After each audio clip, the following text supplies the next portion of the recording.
In specific detention centers of the Nazi regime, brutality functioned not merely as a control mechanism, but rather as a resource to occupy the emptiness of daily schedules. The SS wardens, encircled by death and total submission, devised methods of amusement that transformed violence into a sport. In other facilities, the female overseers enacted whatever their sexual impulses dictated upon the captives. Among the most alarming habits was the arrangement of sadistic competitions involving inmates. These were not penalties driven by an infraction, nor methods of questioning. They were performances organized for the enjoyment of the wardens with arbitrary regulations, pointless objectives, and deadly results. The gruesome pastimes of the Nazis within the prison camps. During winter, when compulsory work grew arduous owing to ice or snowfall, and the facility was stalled by the climate, the sentries did not always tolerate the ennui. Not every one of them was an administrator or desk clerk.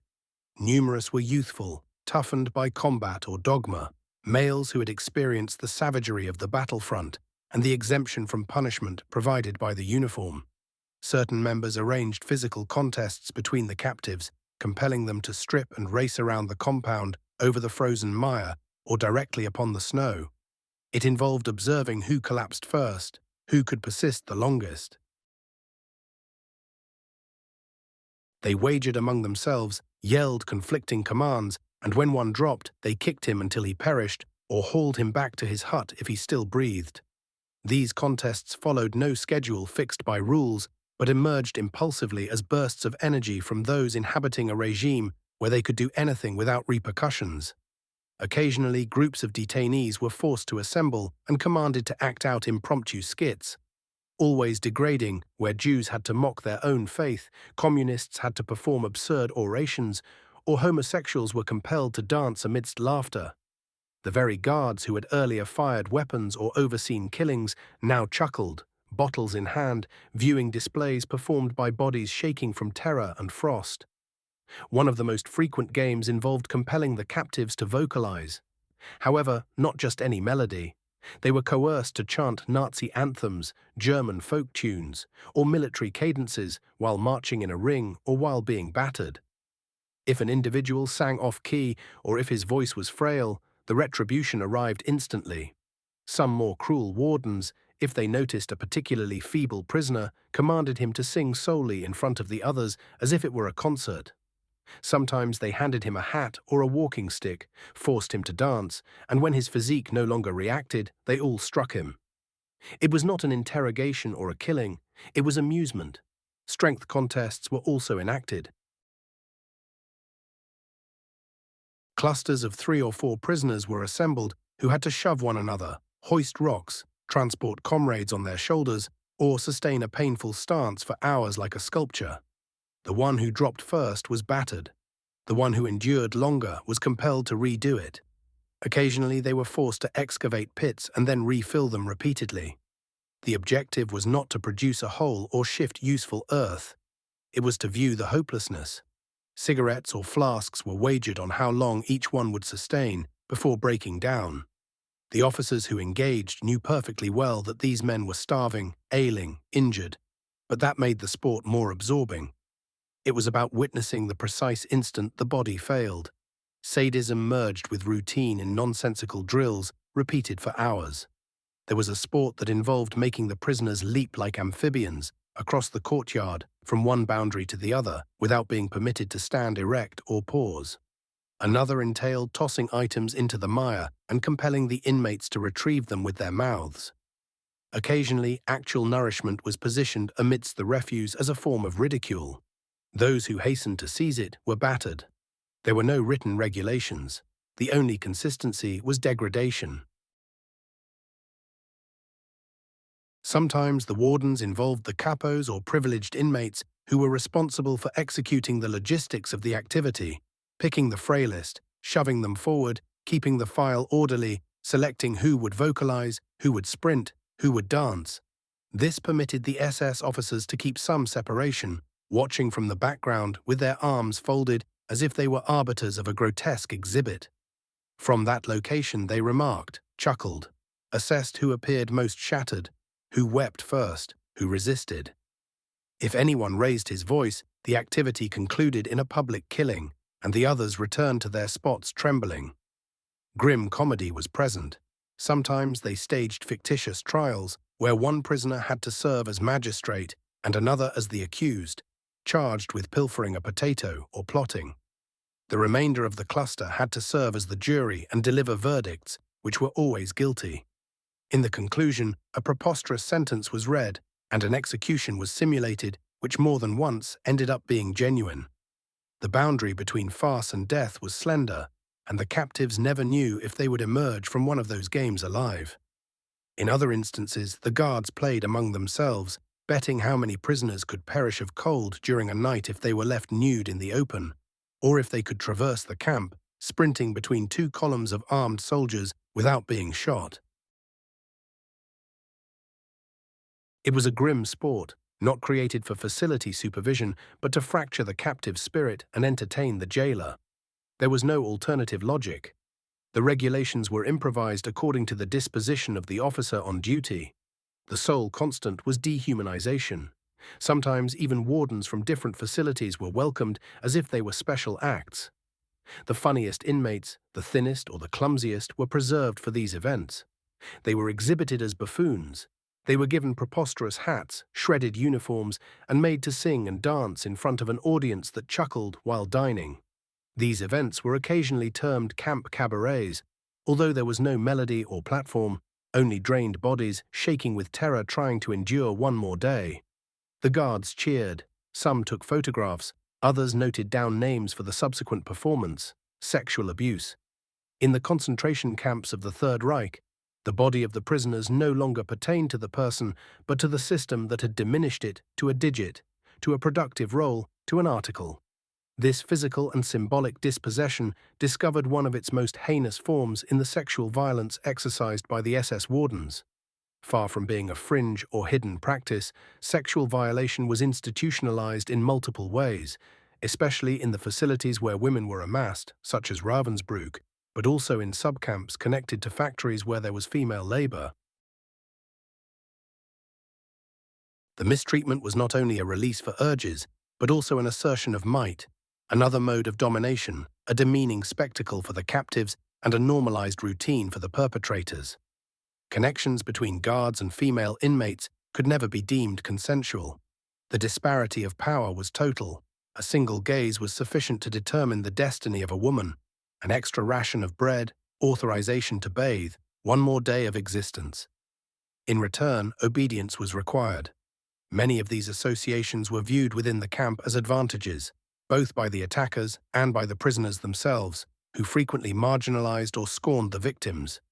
But none could say no without risking penalties, transfers to punishment blocks, or even summary executions. In industrial camps such as Buchenwald or Auschwitz-Monowitz, where women were utilized for textile or assembly duties, the female barracks were generally segregated but reachable to the SS officers who patrolled or oversaw production. The black uniform was sufficient as a key to access any hut, and many times the excuse was an inspection. Once inside, one would be selected, made to depart, and what occurred afterward was rarely logged. If the woman returned, she did so in silence. If not, the uncertainty remained whether she had been shipped to another facility, punished, or slain. But everyone understood that none of this was anomalous.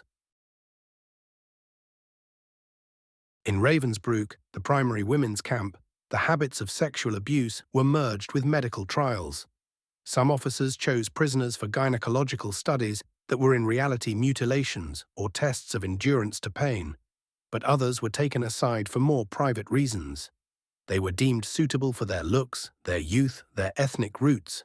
Several survivors narrated how they were taken to the officers' quarters, where they were expected to show themselves appreciative in exchange for slight favors: a coat, a warm meal, a less draining task. Some were kept as sexual slaves for days or weeks. They were given clean garments, allowed to sleep on mattresses, and used as a symbol of status among the guards. Others were rotated among different men in a dynamic that mimicked the logic of consumption of goods. The prisoners thus became informal prizes within the internal ranking of the SS. They were not listed as such. They did not appear in the papers, but they were recognized by everyone. There were those who even bragged of their conquests in the nocturnal chats in the guards' lodgings. Women were spoken of as one would speak of a motorcycle or a canine. They were depicted, compared, their reactions assessed. The horror lay not only in the deed, but in the banality with which it was narrated. Some of the abusers did not regard themselves as such. For them, it was a routine within the setting of the camp, an available leisure pursuit, a privilege gained by the uniform and dogma. In some sub-camps, such as those linked with munitions plants or textile shops, there existed the figure of the Stallmädchen, who were allocated to the personal service of the officers. In practice, they were sexual servants. They were picked among the youngest, often barely adolescents, who were rapidly indoctrinated with threats, beatings, or false vows of freedom. They slept in tiny rooms near the officers' huts, could not converse with other prisoners, and were observed even during moments of hygiene. Some were replaced every few days, others vanished without a clue. In Mauthausen and its sub-camps of the Gusen network, where women labored in hellish conditions, similar abuses were also noted. There, even some capos, prisoners with authority delegated by the SS, engaged in the system of abuse, acting as go-betweens for the officers and the victims. The chain of complicity was vast. It was not necessary to utilize open physical force. A vow, a veiled menace, a gesture was sufficient. The entire system pivoted around radical inequity. When life relies on the other, everything can become currency of trade. It was not rare for pregnancies to be brutally halted. The women who became pregnant as a result of these violations were frequently taken to medical blocks where abortions were conducted without anesthesia. Others were executed along with the fetus. There were those who were transferred to extermination camps without further process. On some occasions, the same abusers commanded their elimination to evade internal conflicts or simply because they were no longer usable. The body of the female prisoner was not only desecrated but discarded like a worn-out instrument. On the scarce occasions when these practices came to light through internal reports, the aggressor was not penalized. The punishment fell on the woman charged with seducing the guard or of causing disorder among the staff. The file was sealed. Humiliation became guilt, and guilt became punishment. The circle was finished. Some prisoners attempted to self-harm or disfigure themselves so as not to be picked. Others sought total anonymity, but in a space where every motion was observed, fleeing the oppressor's gaze was impossible. Sexual violence also operated as collective retribution. In reprisal for supposed group offenses, a woman was chosen at random, displayed in front of everyone, and violated as an example. Sometimes there were several, sometimes they were made to parade nude, while the officers decided aloud which one they favored the most. The language was savage, the gesture mechanical, the feeling was of total immunity. For the guards, the camp was a lawless zone where they answered to no authority other than their will and desire. This immunity spawned a culture of rivalry among some officers. Those who conquered more women, those who knew how to tame them, those who knew how to break the resistant ones were viewed as virile, as exemplary. That notion of violent masculinity was fed by the ideology of the SS as the embodiment of racial might. Abuse thus became a way of reaffirming that image, of representing before their peers that they were worthy of the black uniform. The victim did not matter. The outbursts of violence. One of the most savage pastimes was bursting into a hut without warning and waking everyone up with strikes or yells. The inmates were made to stand outside in the center of the night, in the mud or snow, sometimes nude, sometimes only with a blanket. The weather or the health of the men did not matter.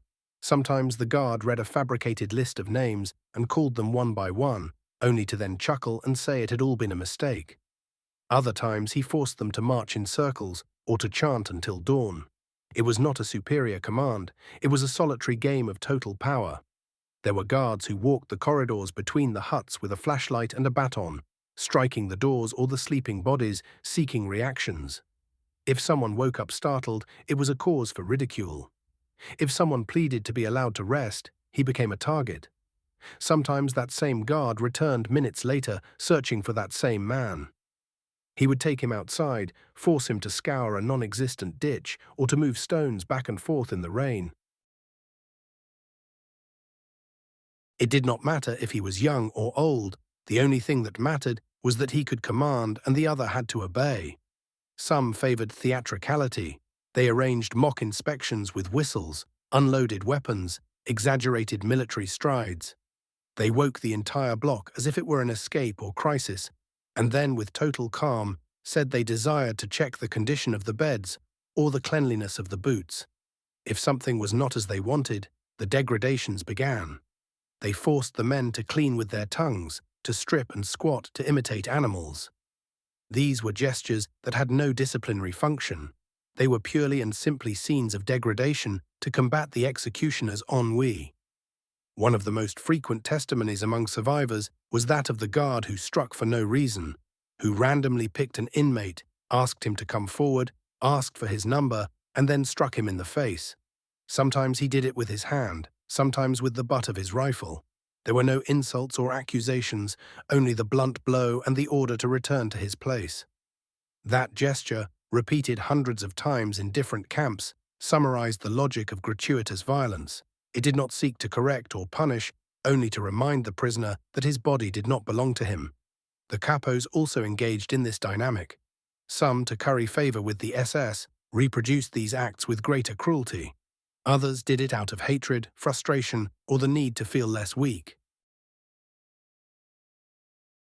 In many cases, the capo became the executioner of his own block. He invented rules during the night, forbade talking, moving, coughing.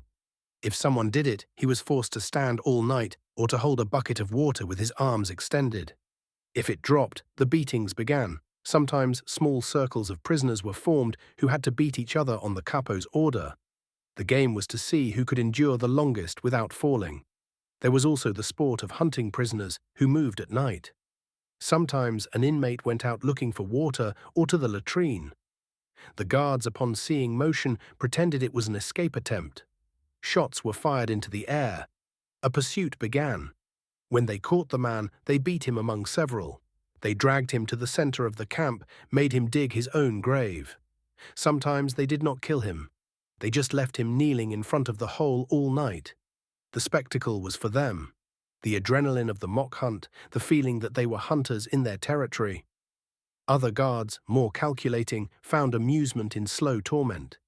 They chose a prisoner at random and kept him for weeks as the target of all their nightly visits. They hid his belongings, made him repeat senseless tasks, prevented him from sleeping. Sometimes they promised him something if he did a certain task, food, a transfer, a favor. When he fulfilled it, they laughed in his face and beat him. The goal was to break him. To see at what moment he stopped begging, at what moment his gaze no longer held hope. That transformation of the face was, for some, the climax of their fun. Laughter was an integral part of the ritual. The cruelest acts were accompanied by laughter. They were not silent or solemn gestures. They were festive acts. The guards commented among themselves on what they had done, what they planned to do, who was the funniest prisoner, the dumbest, the most obedient. It was a form of internal communication, a shared code. Gratuitous violence was a form of identity. Not everyone engaged, but everyone knew, and whoever stayed silent gave consent. The human targets and prisoners used to train dogs.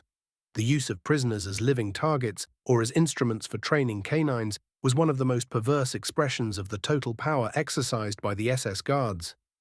These were not functional penalties, nor acts of defense, nor reactions to escapes. They were exercises designed to strengthen the violent spirit of the guard, to train animals in aggression, and to turn the human being into a worthless object. The sinister nature of these practices lay not only in the brutality of the acts, but in the naturalness with which they were carried out, often in front of witnesses with laughter, detailed instructions, and an internal logic that made death into a methodical game. Most concentration camps had guard dogs, mostly German shepherds. These animals were trained to attack without hesitation and to respond to their master's commands with lethal precision. But training was not always carried out in separate areas, nor with mannequins or controlled techniques. Many guards preferred to train them directly with prisoners who were forced to participate without any possibility of defense. The victims were chosen at random. It could be a man who had not finished his task, someone who had been denounced by another prisoner, or simply whoever was closest when the guard decided to start the practice. In Auschwitz, the SS Unterscharführer Arthur Breitwieser was known for walking with his dog through the camp sectors while looking for any excuse to release it. The testimonies collected in the post-war trials state that he frequently gave his dog short commands such as fast, grab him, or los, go, and the animal would jump on the nearest prisoner. It did not matter whether it was a child, a woman, or an elderly man. If the prisoner tried to cover himself, he was accused of rebellion. If he screamed, the punishment was doubled. Those who survived were left disfigured with infected wounds, mutilations, and in many cases permanent trauma, but most did not survive. Breitwieser, according to several witnesses, petted his dog after the attack, rewarded it with pieces of meat, and laughed while commenting on the effectiveness of his training. In Mauthausen, the training system was even more organized. Some guards turned certain areas of the camp into training tracks. A line of prisoners was formed and forced to run from one point to another, while the dog, held on a short leash, was agitated with shouts and whips. Upon reaching a certain distance, the animal was released. The goal was for it to learn to knock the man down from behind to grab him by the neck or arm. If the prisoner ran too fast, he was shot in the leg. If the dog did not react aggressively enough, it was beaten until it attacked. Everything was part of a circuit where the punishment of the human and the animal reinforced the same lesson. Obey, attack, do not question. The victims were disposable. They were used once, and if they survived, they were rarely seen again. Some were sent to the camp infirmary, where the SS doctors declared them unfit for work and sent them to the crematoria. Others were simply finished off on the spot. No report was written, no authority was informed. It was part of the routine. Dog training, just like that of the guards, was sustained on broken bodies and on a silence imposed by terror. In Buchenwald, the guard Otto Fleps organized games with his dog named Rolf. According to several testimonies collected in the Dachau trial, he often gathered small groups of prisoners and forced them to simulate an escape. He promised them that if they reached the fence without the dog catching them, they would be rewarded with food or a day without work. It was a lie. He always released the dog when they were halfway. The animals trained to tear apart would jump directly at the throat or face. Sometimes Fleps released 2 dogs at the same time. Those who witnessed the scene from the camp could not intervene. If anyone covered their eyes or looked away, they were accused of disrespect. The punishment was the same: beatings, isolation, public humiliation. It was not uncommon for some guards to also use dogs to watch inside the barracks. If they suspected someone was hiding food, talking at night, or forming bonds of solidarity, they brought the dog at night and released it inside the barrack. The animals smelled fear. The crowded, malnourished bodies, with no possibility of defense, were easy prey. The next morning, the SS inspected the results: bites, blood, corpses, and they noted that order had been restored. In some cases, the dogs were trained to respond to the salute Heil Hitler as a signal to attack. A prisoner who did not salute correctly, or who did not do so with sufficient conviction, became a target. They were also used to watch prisoners during forced tasks outside. If one of them stopped, the dog was released. The guards justified it by saying that the animals were more efficient than whips. Sometimes small competitions were even organized among the dogs: which one attacked faster, which one killed with greater precision, which one obeyed orders without hesitation better. The training was not improvised. There were internal manuals, regulations, even practical sessions where new guards learned to handle the dogs as living weapons. One of the survivors of the Stutthof camp, the Pole Roman Gorski, stated after the war that during the first weeks he saw how several new SS members were instructed in training techniques, and how they were explicitly told that the use of the dogs was not only for surveillance, but also to maintain the necessary spirit of fear in the camp. The training was ideological. It was about transmitting to the animal the hatred of the system. In all cases, the scene was always the same. A guard standing upright, shouting orders, a dog trained to kill, and a human being reduced to prey. The prisoners knew they could not run, could not fight, could not beg. The body was offered to fate as a way to shorten the pain. Some closed their eyes and waited for the impact. Others screamed. Some tried to look into the guard's eyes, searching for a spark of compassion. They never found it. The devil's rest. After long days marked by daily brutality, the SS guards returned to their barracks, their offices, or the exclusive pavilions where they had beds, heating, drinks, and hot food. It was the end of their workday, but not of the horror. Because in those spaces, far from the screams, the smell of gunpowder, and the sweat of dying bodies, the conversations began. And in those conversations, the crimes became stories. The tortures turned into anecdotes. The murders into episodes shared in a festive or mocking tone. The monstrous was not hidden, it was celebrated. Amid cigarettes, schnapps, and laughter, the guards exchanged stories from the day. At times, one of them would recount how he had disciplined a rebellious prisoner, imitating his voice, mocking his accent or his pleading. Others listened and laughed. Sometimes one replied with an even bloodier, crueler, more elaborate story, as if it were a competition. In some camps, especially those with greater technical hierarchy, like Dora Mittelbau or Auschwitz-Monowitz, where there were also engineers, technicians, and doctors, these conversations were even more structured. They shared production statistics, counts of fit and unfit prisoners. But among those numbers, phrases would emerge like, "Another one exploded in the quarry today," or "We had to clean up 2 more corpses in the tunnel." There was no drama. It was workshop language. One testimony collected by the Allies during the Dachau trial tells how in the Buchenwald camp, officers would often gather at night in the Stube, a room with long benches, thick curtains, and a cast-iron stove. There they would sit to drink and comment on how the Jews screamed, or how many lasted without confessing in interrogations. One of the most disturbing testimonies tells how an officer boasted about making a group of prisoners walk barefoot over a surface covered in nails. He said he made them sing while doing it.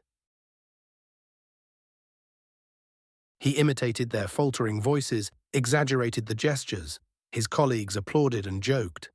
One even commented, "That is art, not interrogation."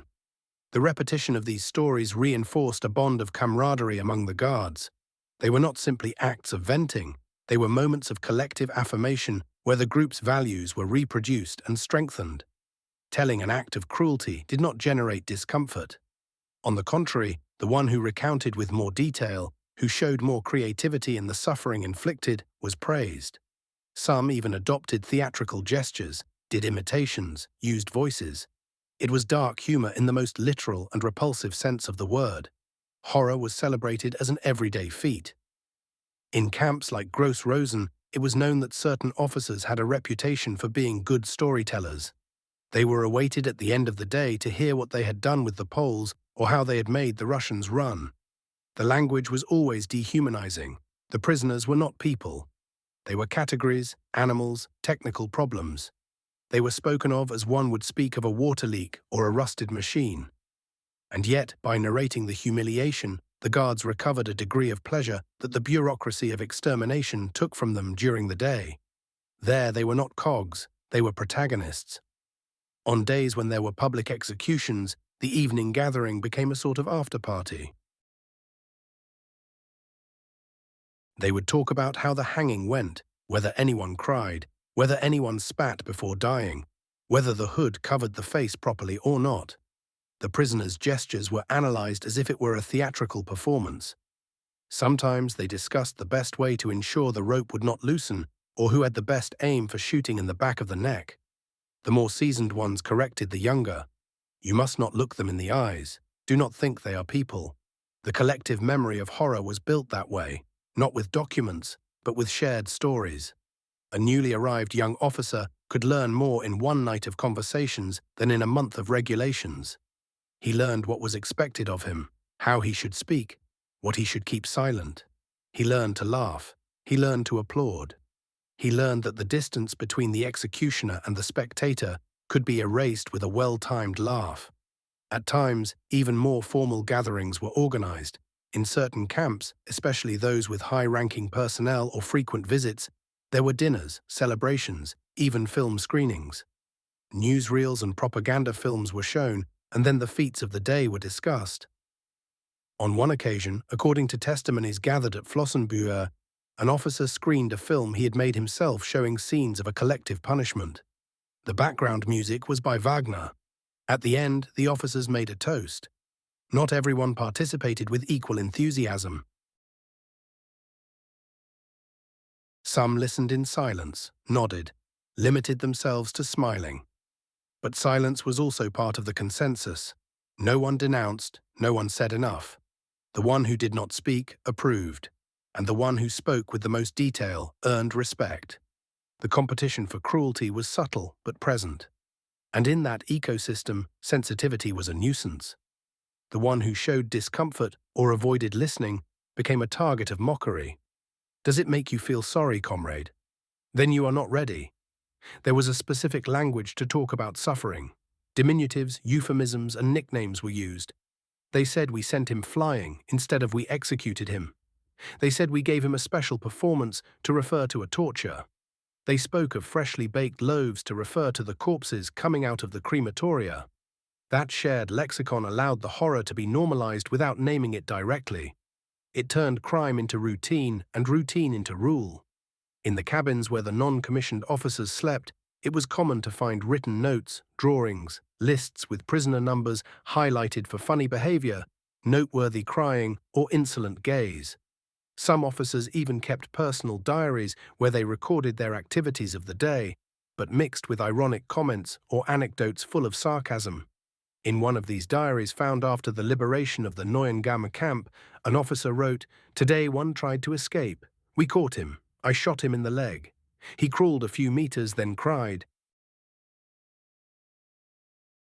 Incredible scene. It looked like a silent film.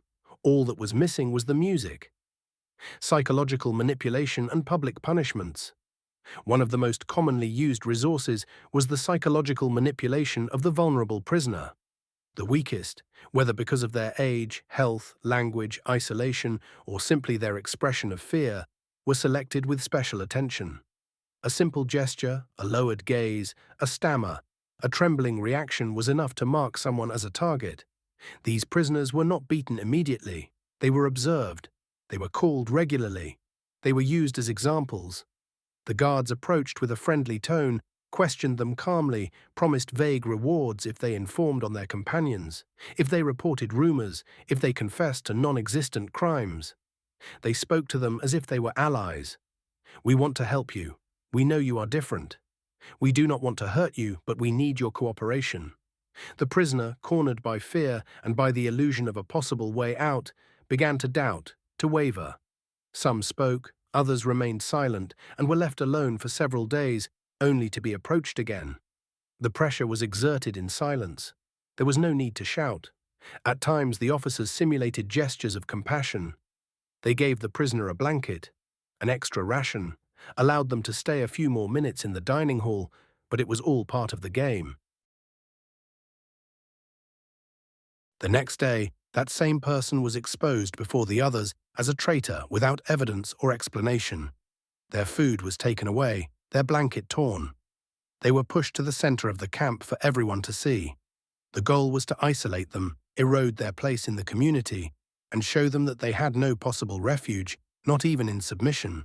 One of the most representative examples of this tactic occurred in the Flossenbühne camp. According to testimonies collected by Polish researchers after the war, there a young Ukrainian barely 16 years old was chosen by an officer as the target of this type of harassment. They called him daily to ask him meaningless questions, treated him with false sympathy, made him translate phrases between German and Russian. Then, when he made a minimal mistake, they ridiculed him in front of the block. By the end of the week, the young man had stopped speaking. He walked hunched over, looking at the ground. One morning, he was forced to read an imaginary letter in front of the others. "My mother forgives me," said the letter. "I am happy to serve the Reich." When he finished, the guards applauded. The following night, the boy hanged himself with his own belt. No one stopped him. Psychological manipulation was more effective when combined with public punishments. These were not simple sanctions for disobedience.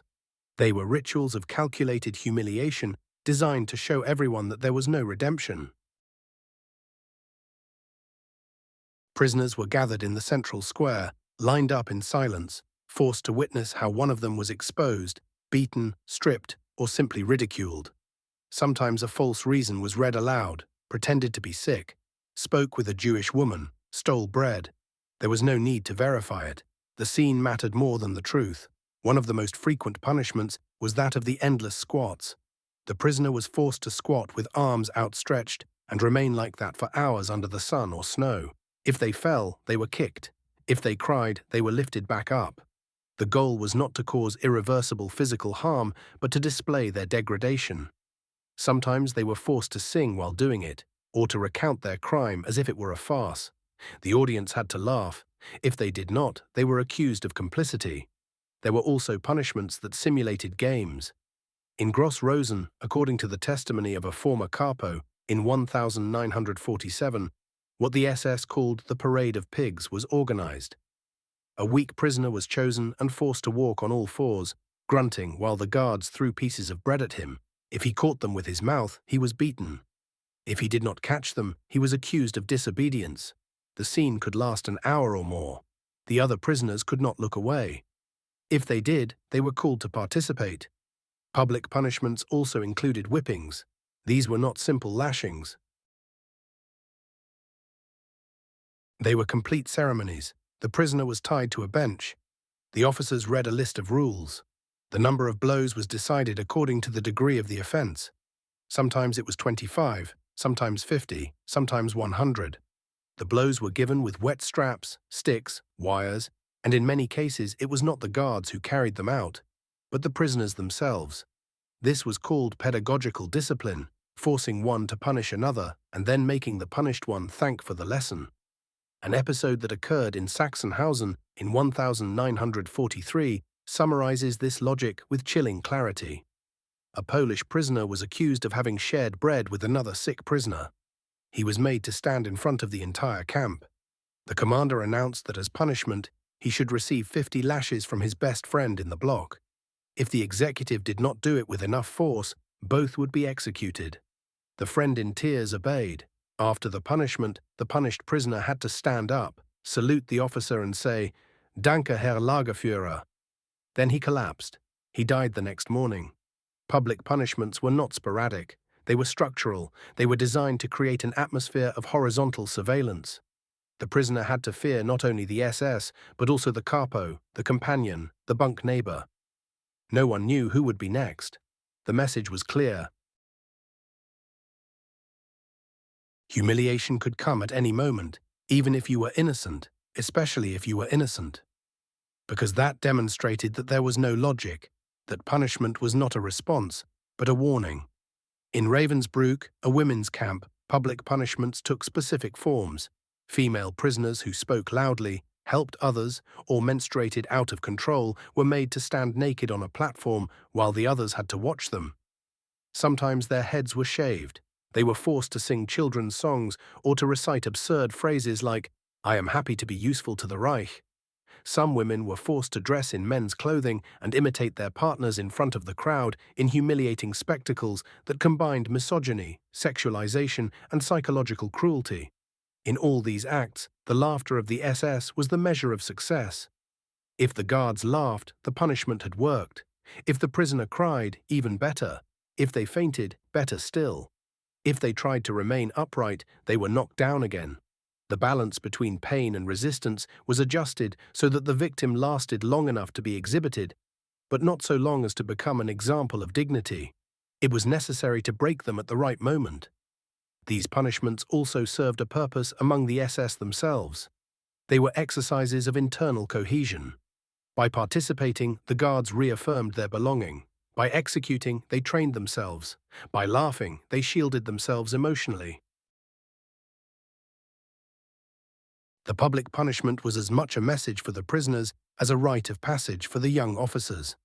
They learned to look without blinking, to hear the screams without interrupting their coffee, to see someone crumble and instead of feeling distress, feel pride because that was the pedagogy of the camp.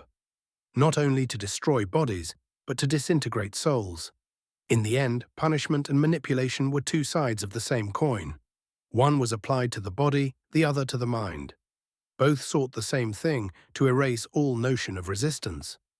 And when the prisoners began to compete among themselves for one more minute of rest for a piece of bread, to avoid being chosen in the next punishment ceremony, the executioners knew they had triumphed. They no longer needed to touch the whip. They no longer needed to threaten. The camp functioned on its own. Humiliation was permanent, collective, internalized. Surveillance as spectacle, the game of watching, pointing, and punishing. Watching in the camps also meant choosing, provoking, challenging. Every glance could be a veiled threat or a silent sentence. In that environment where all prisoners were stripped of their names and reduced to numbers, the simple act of being looked at by an SS carried unbearable weight. Because in the economy of humiliation and terror, the control of the gaze was also a form of entertainment. They watched them from the towers with binoculars, searching for mistakes in marching posture, in how they carried a tool, or how they stood during roll call. They watched them from the edge of the morning formations, scanning the exhausted lines with attentive eyes, looking for a prisoner who trembled, who closed his eyes for a second, who scratched his face without permission. Any minimal gesture was interpreted as an act of insubordination. And when someone was found breaking, even for an instant, the image of perfect submission. Then the game began. One of the most common pastimes among the SS was to walk during the morning along the rows of formed prisoners and point at random without saying a word. Sometimes they pointed with a finger, other times with a baton. When the one pointed at did not react immediately out of fear, confusion, or not knowing whether to speak or remain still, he was beaten. If he reacted too quickly, he was also beaten. The game was to make him doubt every movement, to turn obedience into a trap. It did not matter if the prisoner understood the language or not. What was tested was his ability to interpret the gesture, to read the gaze. Failing meant pain. In the barracks, surveillance continued. Officers strolled among the bunks and stopped without reason in front of one prisoner or another. They examined his clothing, his posture, his silence. Sometimes they asked how many buttons were on his shirt or what number his neighbor had. If the answer was slow or incorrect, it was cause for punishment. If it was quick, it was suspected he had been talking forbidden between bunks. Contradiction was part of the logic. There was no correct way to behave. One just had to guess the guard's mood, and that too was part of the spectacle. The prisoners knew it. They knew they were being watched even when it did not seem so. They knew that walking hunched over, looking at the ground, looking at the sky, yawning, scratching, or moving too quickly could mean a beating. Some learned not to move for hours. Others trained themselves to smile the moment they were looked at as a reflex gesture of submission, a gesture that became grotesque because that smile was never enough. Sometimes the guards would approach just to say, "What are you laughing at?" And they beat them for that. In the larger camps like Auschwitz or Dachau, the SS turned surveillance into a form of hunting. They gathered small groups of prisoners and watched them walk clean or carry weight. Along the route, an officer, often accompanied by a dog, watched in silence. He wrote numbers in a notebook. He did not say what was wrong, he just wrote. At night, the recorded numbers were called, sometimes for interrogation, sometimes for execution, sometimes simply to be forced into meaningless tasks. The message was clear.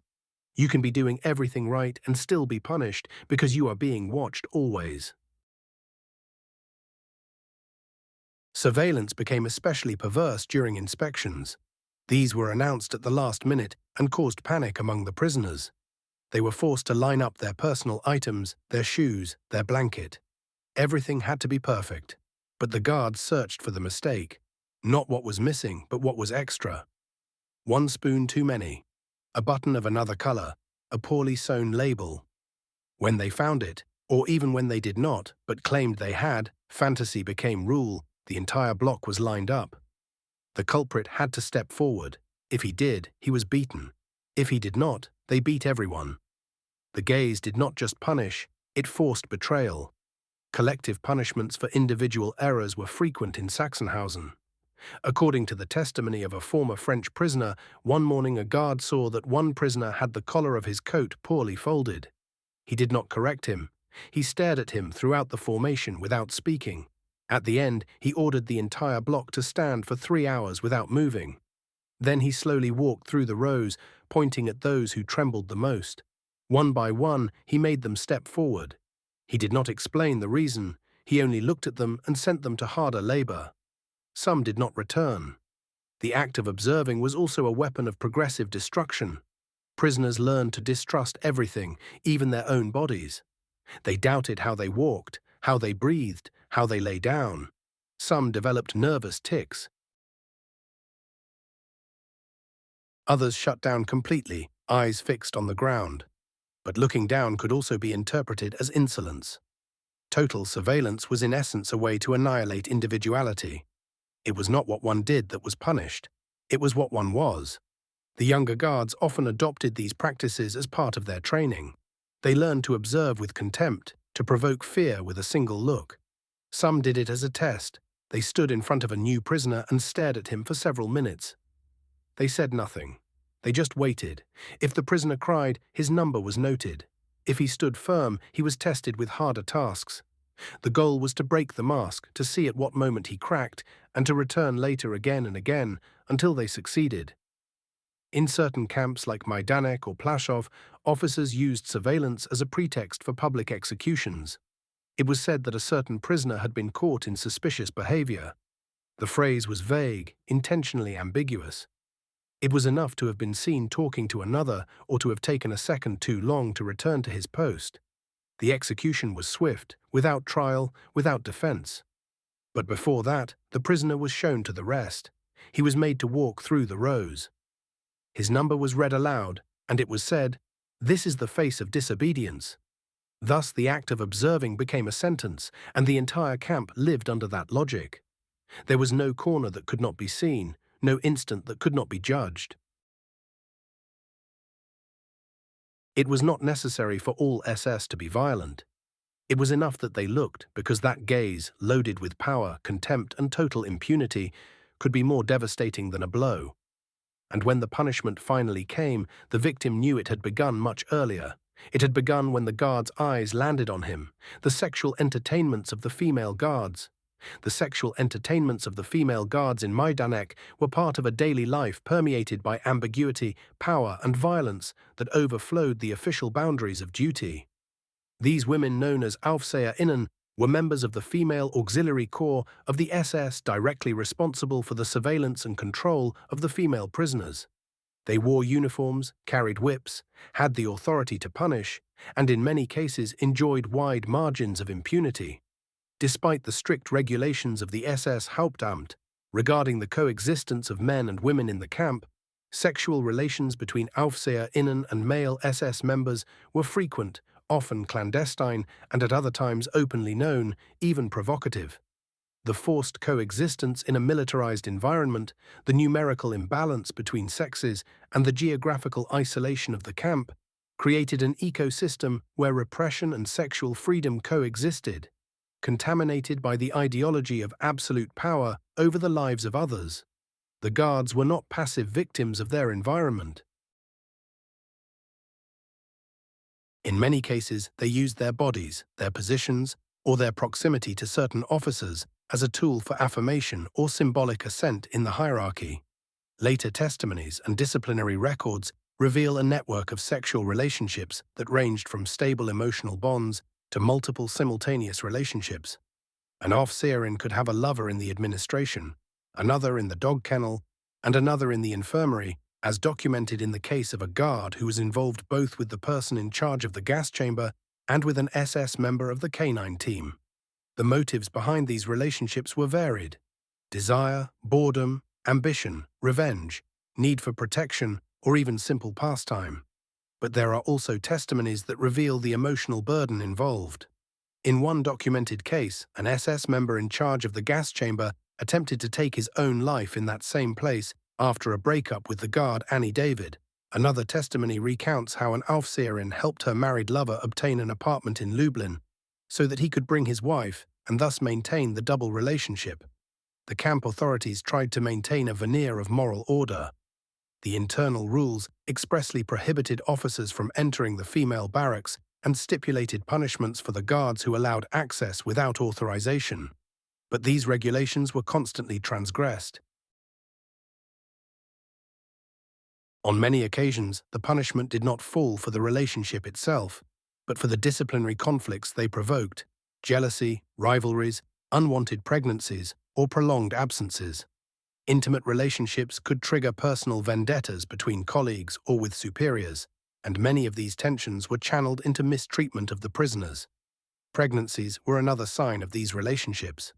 Hildegard Leicher, one of the most feared guards of Majdanek, gave birth to her third child in April of 1944. She refused to reveal the name of the father, but confirmed that he was a member of the SS. Other guards were transferred or discharged for being pregnant. A sign that sexual relations, although tolerated in practice, contradicted the official policy and the image of racial purity and institutional discipline that the SS tried to project. Beyond romantic relationships, there were also insinuations of the sexualization of power within the repressive system itself.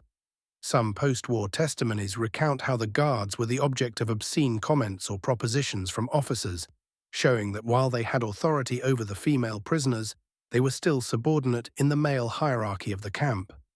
Others, on the other hand, adopted an active attitude, defying the codes of submission. Lucy H., for example, proudly remembered how in the Deutsches Haus Social Club, the musicians would play her favorite song Alte Kameraden as soon as she entered the hall. There she took the initiative, bought rounds of drinks, and behaved with a confidence typically attributed to men, knowing that she occupied a dominant position both inside and outside the camp. This type of female self-affirmation through seduction or the symbolic enjoyment of power generates a moral conflict that is difficult to resolve. That tension between the intimate and the institutional in Majdanek reached an especially raw expression in the way the AufseherInnen lived and manipulated sexuality in an environment designed to strip others of all rights over their own bodies. Theirs, on the other hand, was not only protected by the structure of power, but was exalted, feared, desired, and at the same time used as an instrument to affirm hierarchy within the concentration camp space. They were not mere cogs. Some of them shaped that power through desire, sex, affection, and humiliation.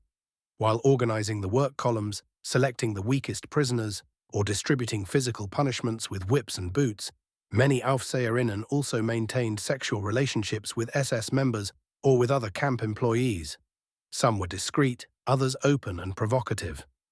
The relationship between authority, violence, and eroticism became blurred.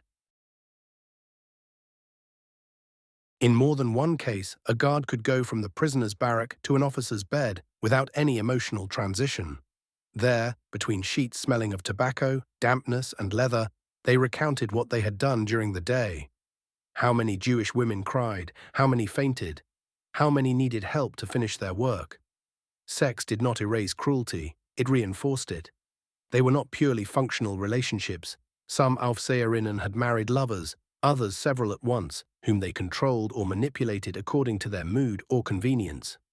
Notes were exchanged, gifts were given, secret messages were written in routine reports.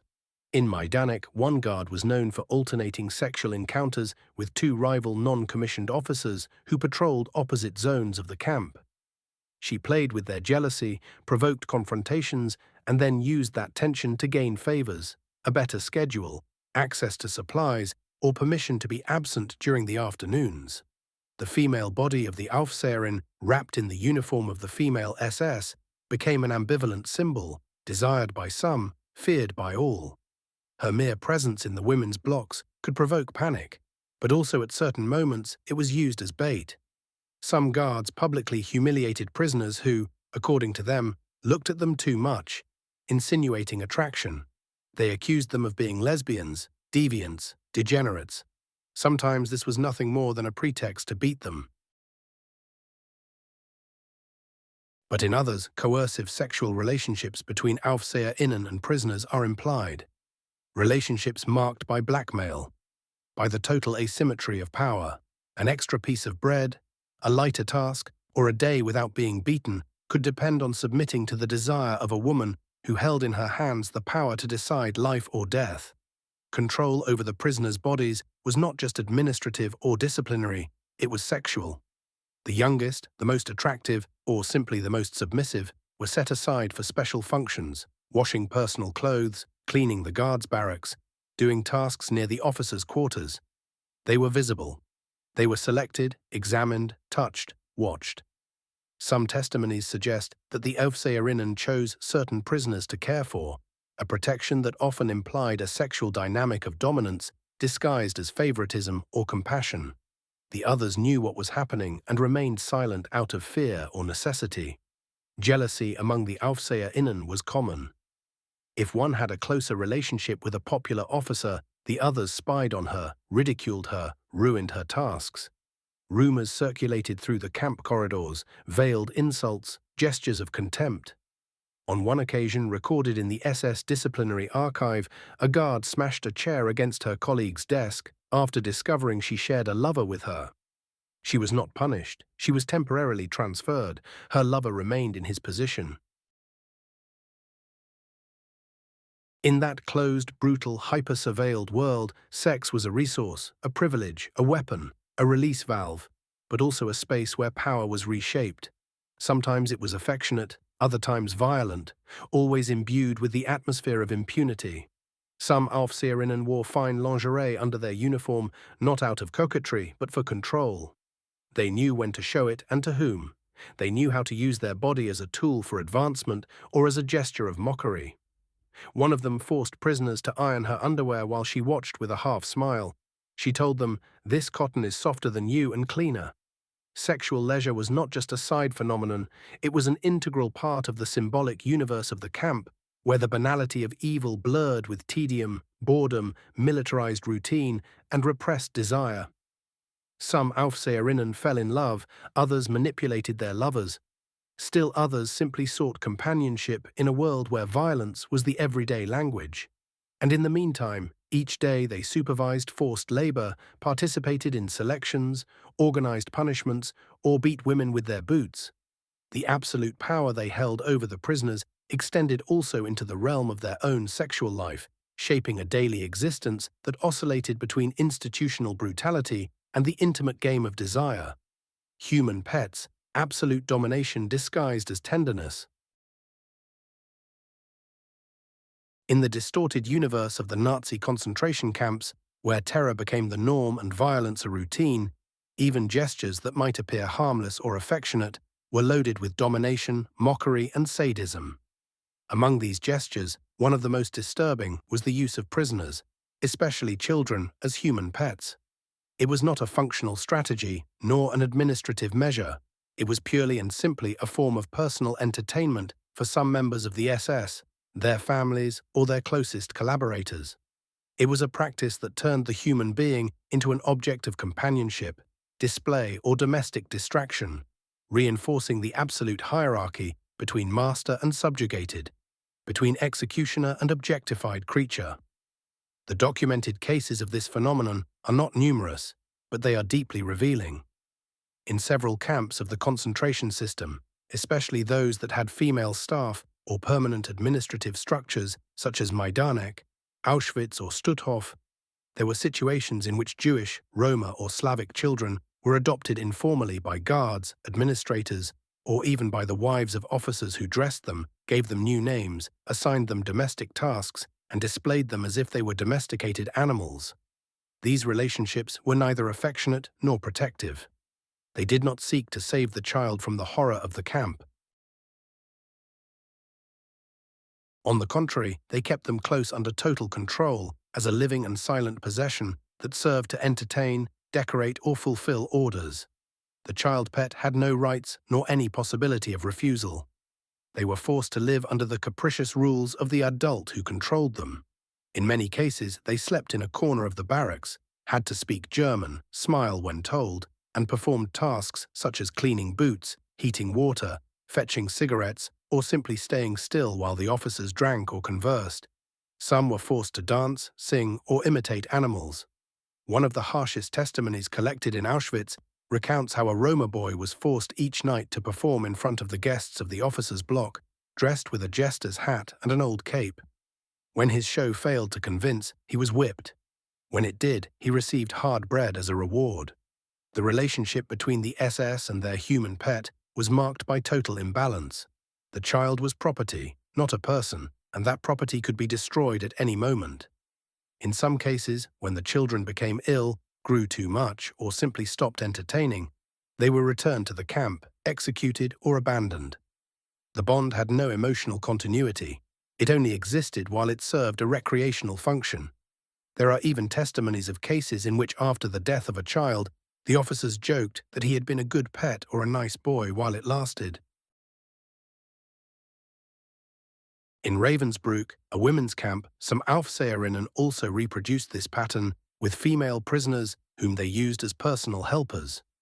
One of them, according to a later disciplinary file, kept a Jewish girl of about 8 years old as an assistant, dressing her with pieces of uniform, teaching her German songs, and presenting her to other guards as my little wife.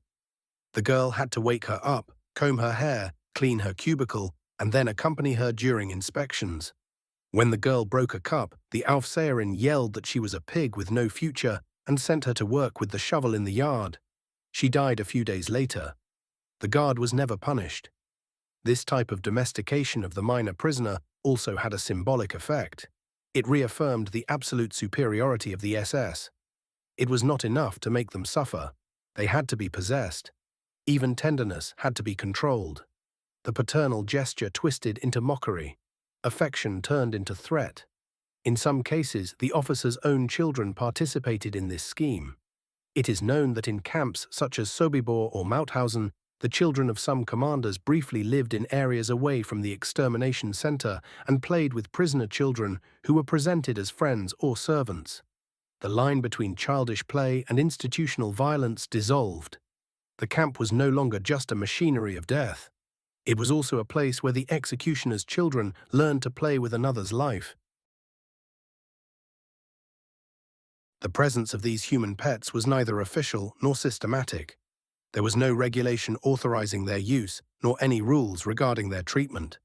But the system allowed and even encouraged these excesses by not punishing them and by integrating them into the deepest logic of the camp, the total availability of another's body. In that sense, these episodes were not anomalies. They were logical consequences of an order that turned the human being into material. And if that material served to clean boots or make someone laugh during dinner, all the better. Some adult prisoners were also subjected to similar forms of domestication. Although less frequent, there are records of inmates forced to behave as personal servants of high SS officers, not as laborers, but as entertainment. In Sachsenhausen, an officer forced a Polish prisoner to shave him every morning. But first he had to recite German poems aloud without mistakes. If he hesitated on a verse, he received a slap with the razor blade still in his hand. The prisoner had to continue shaving without dropping the razor. The officer boasted of domesticating the Slav. In all cases, what was at stake was not the usefulness of the prisoner, but their absolute availability.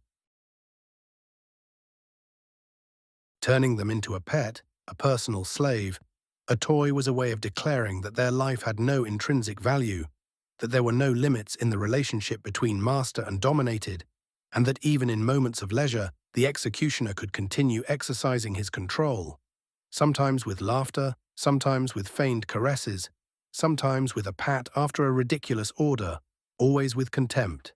The image of a child dressed in rags serving a cup of coffee to his executioner does not refer only to individual sadism. It is the representation of a system where even affection was instrumentalized, where childhood was neither saved nor respected, but subjugated and exposed, where the most vulnerable was turned into an object, an ornament, a joke. And if at any moment the human pet showed a hint of sadness, fatigue, or rebellion, they were quickly replaced. The camp did not tolerate the weakness of its toys, only their obedience, only their silence. And so, amid the mud, the barbed wire, the smoke, and the shouted orders, there were also scenes of false calm. A child holding a tray, a guard combing her servant, a dog barking next to a child who had to smile. They were the most sinister scenes of the camp.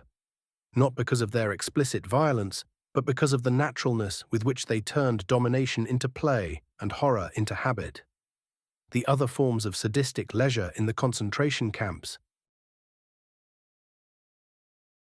Behind the rigid organization and supposed technical efficiency of the Nazi concentration camps pulsed a brutally human space where the perpetrators' idle time was filled with atrocious practices.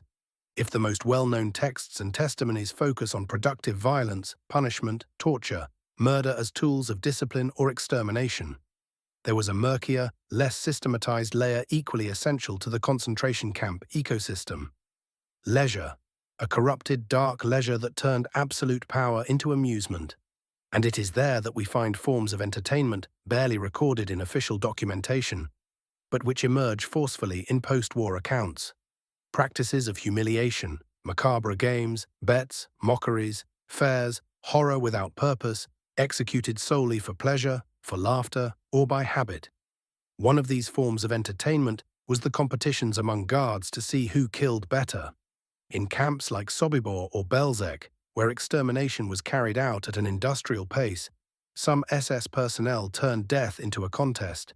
Bets were made on who could shoot faster in the back of the neck without staining their clothes, or who could clear a row of prisoners using less ammunition. In camps like Janovska, according to witnesses, some officers bet on how long a prisoner would last if hanged by the wrists with feet barely touching the ground. Sadism merged with sport. Death became spectacle. When it was over, they drank, commented, and laughed. Forced musical performances also took on a playful dimension. In several camps, especially Janovska, Sachsenhausen, and some subcamps of Auschwitz, prisoner musicians were forced to play during executions. Sometimes the ensemble had to play waltzes while bodies fell one after another. If they played out of tune, punishment was immediate, but at times music was used as part of sadistic games. Auditions were organized where musicians were forced to improvise, and guards decided if they deserved to live another day based on their performance. In Buchenwald, a violinist was forced to play, while another prisoner slowly died hanging by his arms. The SS officer in charge remarked, "This is how a man dies. This is how Germany sounds." Another perverse form of occupation was photography and drawing as personal entertainment. Some officers and non-commissioned officers had cameras with which they captured internal scenes of the camp. Although photography was technically restricted, it was allowed discreetly. Some guards organized impromptu sessions where they posed with humiliated wounded or dead prisoners. There are records of personal albums in which SS appear smiling next to hanging corpses or groups of inmates lined up like trophies. In other cases, prisoners with drawing talent were forced to illustrate daily scenes, formations, punishments, executions. One such prisoner reported that his guard requested comic caricatures of sick inmates and laughed for hours. If they were not funny, his bread ration was suspended. In certain contexts, cruelty took the form of ritualized psychological deceit. Fake ceremonies of liberation or transfers were staged. Some prisoners were told they would be rewarded for their good work. They were forced to shave, dress in clean clothes, sign documents. Then instead of being freed, they were led to the firing squad or were still forced to watch the execution of another while waiting their turn, knowing freedom would never come. In Plaszow, Jews who spoke fluent German were used in these setups. They had to act as officers, simulate interviews, give false hope to those selected. Afterwards, they were beaten for having lied, even though it was all a forced farce. Games of chance with human lives were common during rest periods. Some guards tossed coins, dice, or even cards to decide which prisoner would be executed, who would be beaten, or who had to carry out impossible tasks. Sometimes these random decisions served as an excuse to unleash violence. In Dachau, according to the testimony of an SS member, an officer tossed a coin in front of two prisoners. Heads you live, tails you die. The first was shot in the temple, the second was forced to drag the body to the pit. Then he was executed anyway. Forced theatrical activities were another favorite form of entertainment for officers and guards. It was not about art or culture, it was about spectacles of humiliation. In Mauthausen, prisoners were forced to perform parodies of their own nationalities. Jews had to portray greedy and cowardly characters. Poles had to dance ridiculously. Communists recited distorted slogans. Sometimes full plays were staged with improvised scripts and props made from trash. The SS audience laughed, drank, shouted. Sometimes they asked for encores. If the performance was not satisfactory, punishment was immediate. A mispronounced word could cost a life. The visual recording of death also took on an aesthetic dimension for some. In Treblinka, certain guards watched mass executions from a lookout with binoculars as if it were a hunt. Others in camps with visible crematoria timed how long it took for a body to disappear in the flames. In some cases, they discussed among themselves which type of body burned better: the obese, the children, the sick, using almost culinary language. They referred to the process as the camp's digestion. The crematorium was for many a recurring spectacle. Even the language of horror became part of the game. Nicknames were invented for prisoners. They were assigned ironic titles: the Jewish general, the Polish countess, the invisible doctor, and were forced to act according to these roles during meals or formations. In some camps, the SS wrote mocking signs that they hung around punished prisoners' necks. "I am a thief of air. I pretended to be hungry. I am not useful to the Reich." These signs were read aloud, and then the prisoner was made to march under laughter and whistles. It was a carnival of contempt. During calmer moments, especially at night or on weekends, films were shown in the personnel restrooms, private screenings of Nazi propaganda, German comedies, or in camps farther from the front, newsreels about military advances. But in some cases, footage recorded by the SS themselves was also projected. Executions, punishments, explosions, stacked bodies. These images were commented on as if they were visual trophies. In Gusen, an officer collected images of shootings that he showed as slides to his colleagues.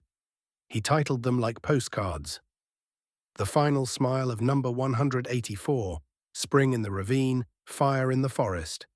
The use of SS children in camp dynamics adds an even more sinister layer. In more rural camps or where staff lived nearby, officer children were occasionally brought to visit the camp. In these contexts, some prisoners, usually children or adolescents, were used as children's entertainment. They were asked to perform tricks to play with the SS children to serve during snacks. If they made a mistake, or if the German child got bored, punishment was immediate. Sometimes the punishment was carried out by the child himself under the indulgent gaze of his father. It was the pedagogy of power from the cradle. None of these practices served a productive function. It was not about control, deterrence, or punishment in the name of order. It was about pleasure, about laughter, about passing time, about reminding themselves that they could do whatever they wanted whenever they wanted, and about inviting others to share in that pleasure. Violence without objective, play without consequence. The spectacle of suffering turned into habit. All of this coexisted with daily reports, with schedules, with transport lists. Thus, in the margins of the bureaucracy of death, a world of minor perversions flourished, of private amusements, of small ceremonies of sadism. Not all are recorded. Many were lost among the smoke and the fear. But those that survived in testimonies or documentary fragments reveal something essential: that the machine of horror did not operate only with formal gears. It also ran on laughter, on bets, on whims, and on games. Terrible games that did not end when the barracks lights were turned off. Because for them, the camp was never enough. There was always room to play a little more.